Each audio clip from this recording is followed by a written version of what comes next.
Ok, c'est parti, vous avez choisi ma prochaine routine skincare, alors je teste ça pour vous et je vous donne mes impressions. Voici donc les gagnants à ma gauche. Ces produits-là, je vais tous les tester pendant minimum une semaine pour vous donner mes impressions. Donc on commence avec le nettoyant de Fresh. Ensuite, le spray hydratant de Gemme Colin, comme vous voyez, il est déjà un peu utilisé, mais je me rappelle pas si je l'aimais, fait qu'on va le retester. Vous avez voté pour le sérum de Karen Jonka plutôt que celui de The Inky List. La crème Dermalogica, je crois qu'elle est nouvelle. Et finalement, le contour yeux de Guerlain. Dès ce soir, je teste tout ça.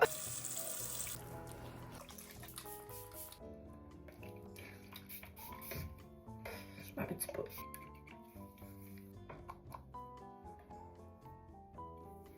En tout cas, je sais pas c'est quel produit qui fait ça dans la routine, mais ma peau est vraiment douce depuis 2 jours. Je pense que c'est peut-être le nettoyant. Pour l'avoir testé il y a longtemps, là, il me semble qu'il fait un côté vraiment adoucissant.